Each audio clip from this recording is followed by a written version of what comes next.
Doctor Victor Franklin அமெரிக்கால மிகப்பெரிய ஒரு சைக்காட்டிஸ்ட். அவருக்கு ராத்திரி 1 மணிக்கு ஒரு கால் வருது. ஒரு பொண்ணு போன் பண்ணி சொல்றாங்க, சார் நான் தற்கொலை பண்ணிக்க போறேன் சார், சாக போறேன் சார்ன்றாங்க. உடனே அவர் சொல்றாரு, பதட்டப்படாதம்மா, இப்படிலாம் யோசிக்காதம்மான்னு வாழ்க்கையை பற்றி, வாழ்க்கையுடைய தன்னம்பிக்கையை பற்றி எல்லாம் பேசி அந்த பொண்ணுடைய பிரச்சனைய கிட்டத்தட்ட 3 மணி நேரம் அமர்ந்து கேட்கிறாரு. இவர் பல விஷயங்களை சொல்றாரு. அந்த போன் அப்படியே துண்டிக்கப்படுது. 6 வருஷம் கழிச்சு இவர் ஒரு ஃபங்க்ஷனுக்கு போகும்போது ஒரு பொண்ணு ஓடி வராங்க.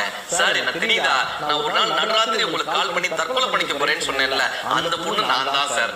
இவர் அப்படியே பதட்டத்தோட பாக்குறாரு. ஆமாமா, நல்ல ஞாபகம் இருக்கு. நான் தன்னம்பிக்கையை வளர்க்கறதுக்கு 12 பாயிண்ட் சொன்னேனே, எந்த பாயிண்ட் உன் மனசை மாத்துச்சுன்னு. அந்த பொண்ணு சொன்னா, நீங்க என்ன சொன்னீங்கன்னா எனக்கு தெரியாது சார், ஆனா நடுராத்திரி கால் பண்ணி ஒரு பிரச்சனையை சொல்லும் போது என் பிரச்சனையை கேட்பதற்கும் இந்த உலகத்தில் ஒருவர் இருக்கிறார் என்ற நம்பிக்கை என்ன வாழ வச்சது சார். என் பிரச்சனையை சொல்லும் போது நீங்கள் கேட்ட மாதிரி மற்றவர்களுடைய பிரச்சனையை கேட்கக்கூடிய செவியா